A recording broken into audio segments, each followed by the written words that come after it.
Good morning. Boy, was it a slog yesterday. Some difficult matches to unpack, but I got away with a £51 green screen. Could have been double that had I not got out of Juventus +1 out 1-1. That was a pity.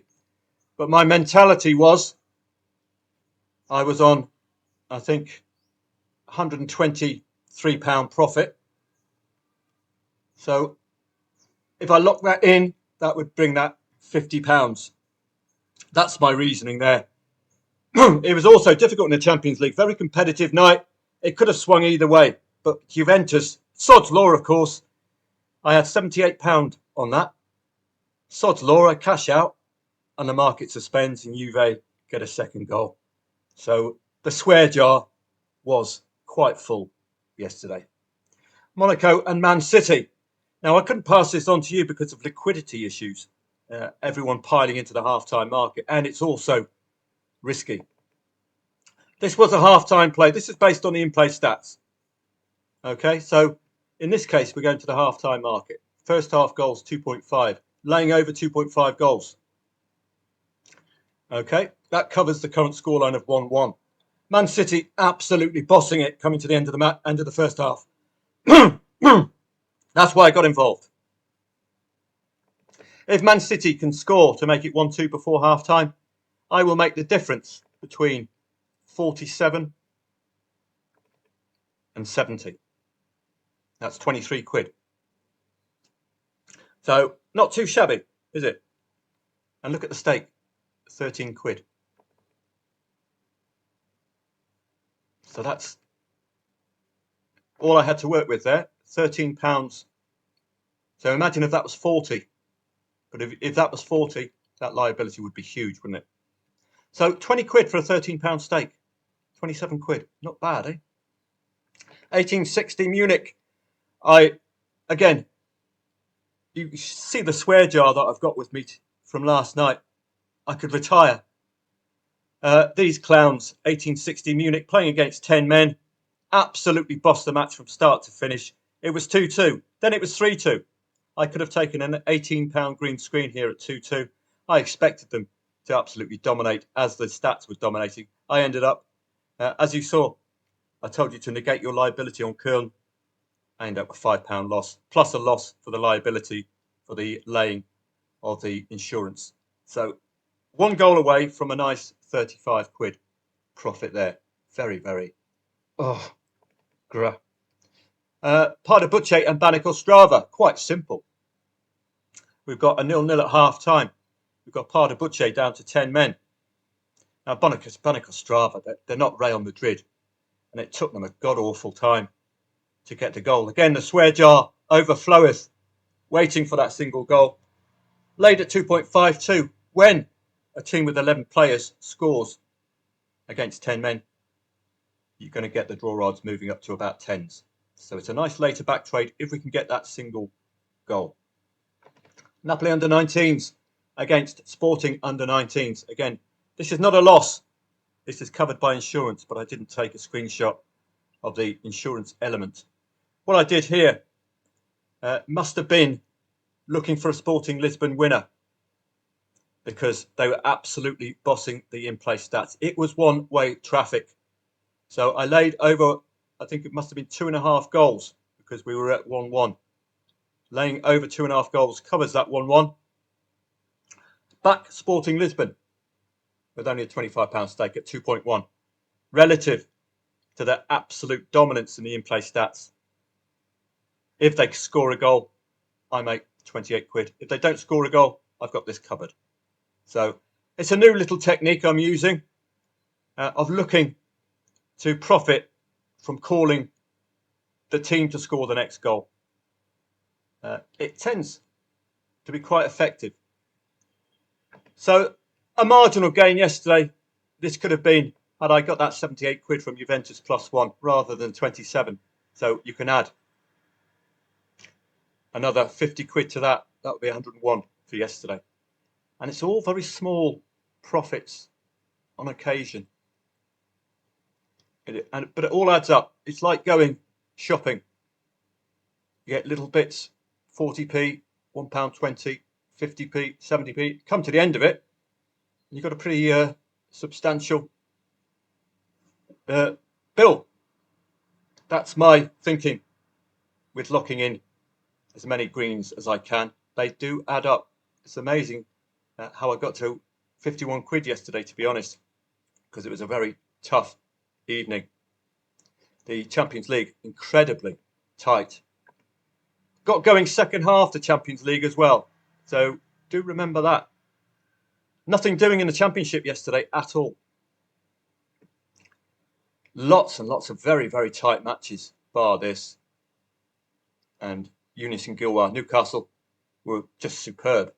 Absolutely superb yesterday against tricky Belgian customers. They do have goals in them.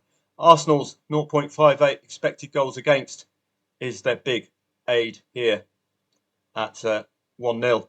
Kept them in the game. Paris Saint-Germain, late winner.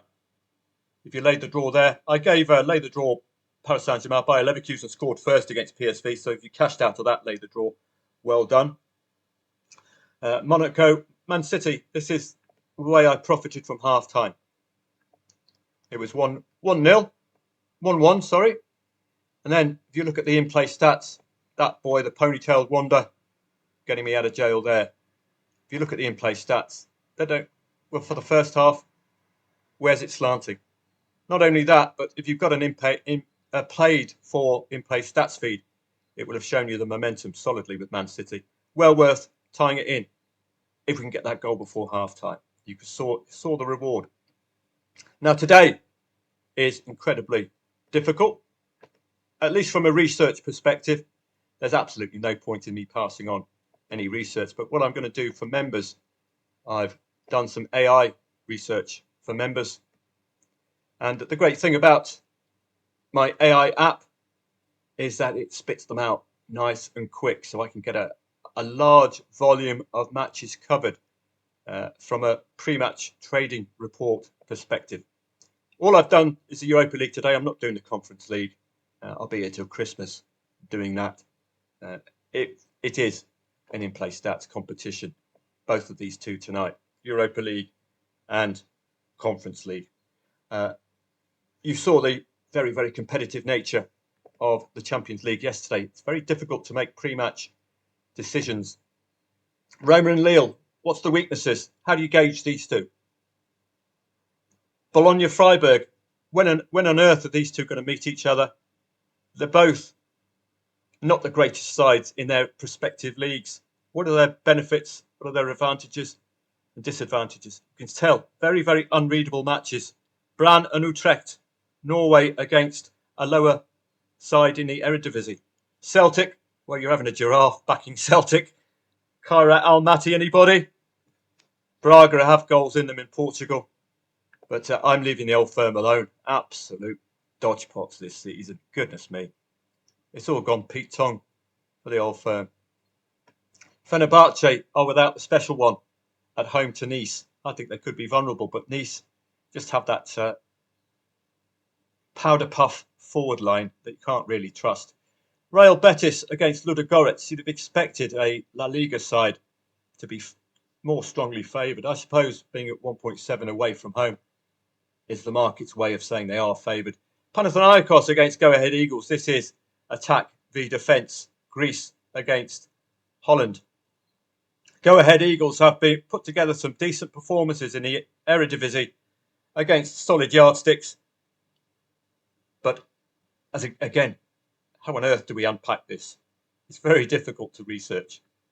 Paulsen and Malmo. Well, we know Malmo ourselves, don't we, from Sweden. They've got goals in them. But you saw yesterday PSG, 3.2 outsiders. So don't necessarily take the market on face value today. This is why the in-play stats are so emphatic in the Europa League and the Europa Conference League. Because pre-match, I can't offer you any angles in. Feyenoord and Aston Villa. There's Robin van Persie's Feyenoord against an Aston Villa who suddenly started scoring at the right time last week. Suddenly. Is that the catalyst for the start of this season? They did look impressive in that win in the Premier League, but they actually scored more than one goal, which was a collector's item. Genk and Ferencváros. Yet again, my argument, how on earth do you gauge these two strengths and weaknesses? Lyon and Salzburg, well, Salzburg should be in the Champions League, so they'll be feeling a little aggrieved there. Maccabi Tel Aviv, defensively sound in the Israeli Liga Ha'al. Dinamo Zagreb, they can light it up, but these Croatian sides outside of Croatia just tend to be found out for the weakness of the league that it is. 10 match league, I think it is. 10 team league in Croatia. So there's very little to stretch Dinamo Zagreb. Nottingham Forest and Midtjylland. How on earth do you unpack Ange Postecoglou's Forest? I can't get a handle on them yet. Were it the previous managers, Nottingham Forest, I would be very, very confident in them keeping Midtjylland dry. Got a profit from Midtjylland at the weekend in the Danish Super League, but how do they travel against Premier League opponent? Forest, quite simply, should have far too much class for them. And second of our dodge pots from Scotland, Rangers. You'd have to be howling mad Murdoch or in a straitjacket to be putting any money on Rangers this season. Absolutely appalling.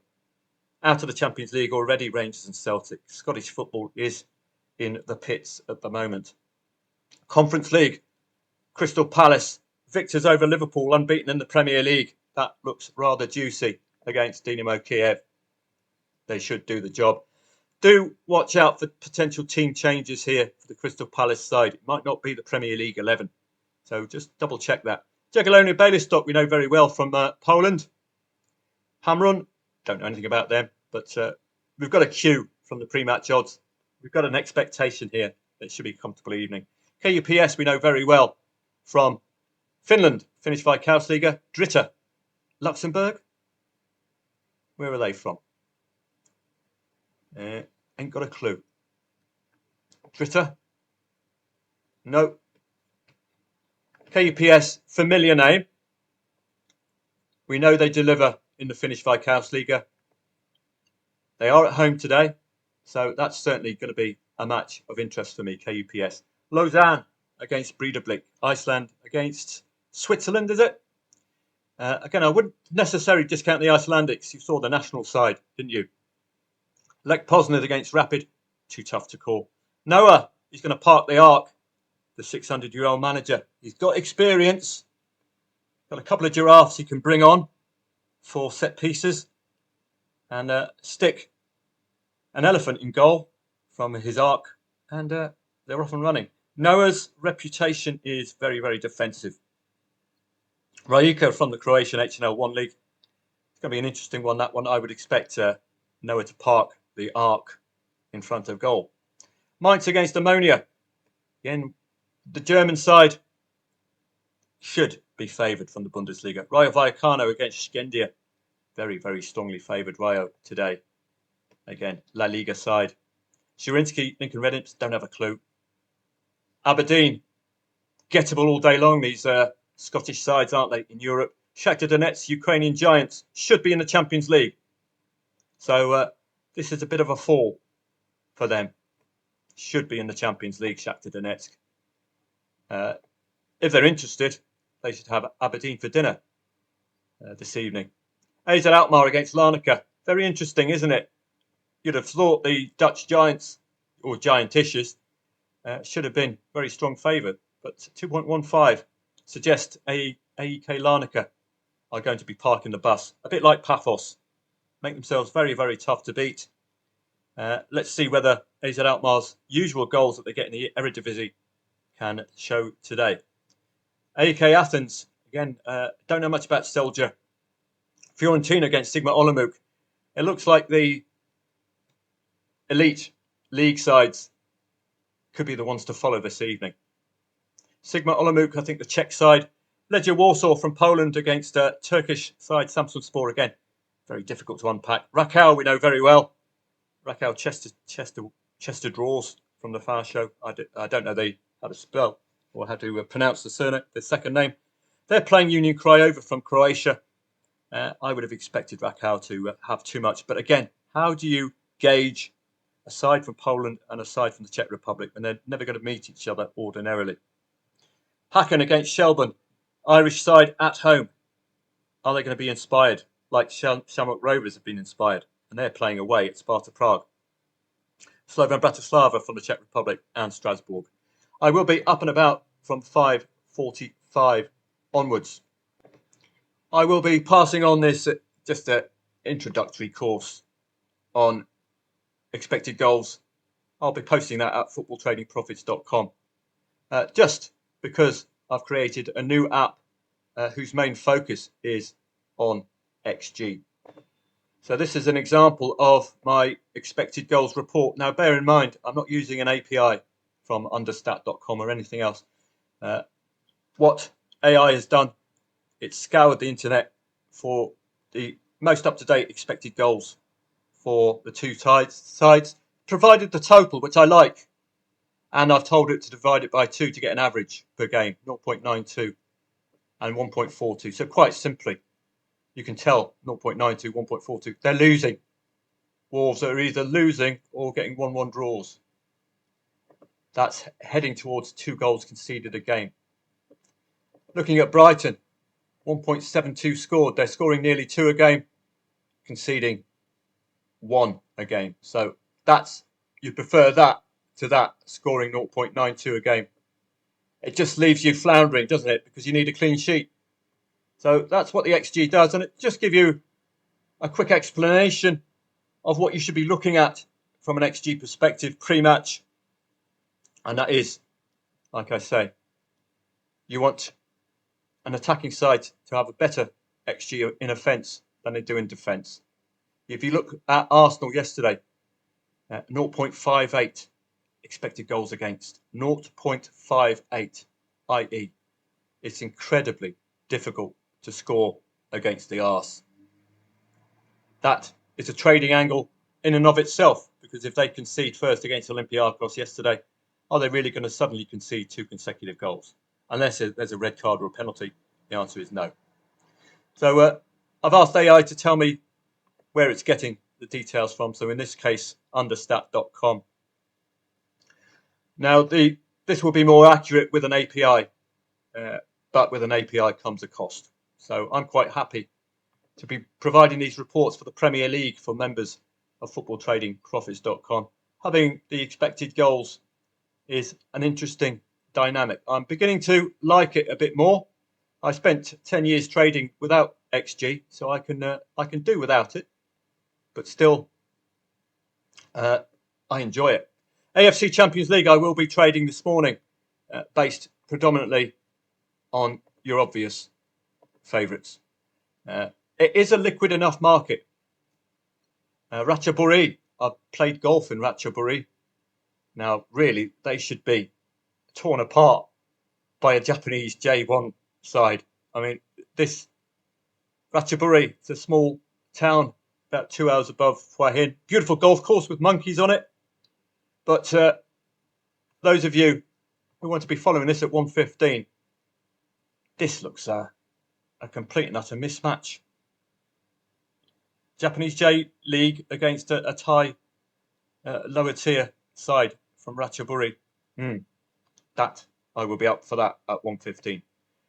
English League One, Rotherham and Bradford. Let's take a look at the research via an app.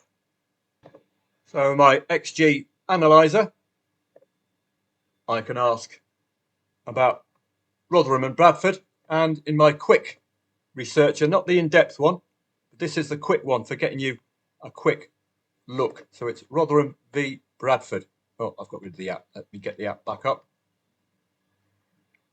So we'll insert Rotherham and Bradford. And once I can make sure that the API requests don't run out, they ran out last night again, I will be passing this on to members to use. So you can have this at the website. Any match you want at all in any league whatsoever, it will tackle, which is wonderful. What I tend to do with these reports, and they will be free for as many matches as I can do for members. So you've got a little library for today's important matches. What I tend to do would be a focus on odds-on favourites. So the trading stats, this would be the first port of call, I think, here. And we've got details of the home form. I've asked AI to look at the home form for the home team, away form for the away team. I've also asked them to look at all matches as well, but the focus is on the home team, particularly strong. 2 wins and 1 narrow loss the last 3 outings. And away, significantly concerned, a solitary win and 3 losses in their most recent road trips for Bradford. So we've automatically got a look that Rotherham seem to be okay. Rotherham's home games, 3 of the last 5 matches go over 2.5 goals. So instantly, if you go to these key trading stats when I do the reports, this gives you a quick look at how these two look pre-match. So arguments as well for both teams to score. 2 of Rotherham's last 5 matches. That's not compelling though, is it? Both teams to score has landed in 3 of the last 5. So that tells me if Bradford score first, they're likely to concede. So that's how I interpret this as a trader. Corner analysis is just for those who want to play the corner markets. It's not a tradable outcome unless you're using spread betting. Expected goals analysis. So you've seen the importance of that with Arsenal, haven't you? 1.6. So they're heading towards 2 goals a game. Expected goals against of 0.9. So anything under 1. Not as good as Arsenal's 0.58. So you've automatically now got an idea that Rotherham can keep sides at bay at home and Bradford look a bit wobbly away. This is the problem with the XG analyzer. It does have these data, but it won't pass it on. Might find it. I think it finds it difficult to maybe search for a team called Bradford when the data is in the name of Bradford City. If you understand, just missing out the city name might suggest. But looking at Rotherham, goals against 1.46, goals for 1.05. So it does suggest troubles up front or troubles in defence. But we don't have Bradford's details, so I'm going to be working on that today, seeing why there's been a gap there. So there's plenty to work on, but having an XG analyzer is extremely useful as the season progresses. You can instantly see the strengths and weaknesses. If your XG is beating your XG against, you're in a good position. I will be seeing members of footballtradingprofits.com from 5:45 onwards. It should be just from the sheer numbers, we should be able to see a trade or two out of this. Have a great day. Keep the profits going. Another £51 in the bag. Nice start to October, but a real slog yesterday. Have a great day. And I'll be seeing members of footballtradingprofits.com throughout the day at 5:45 onwards.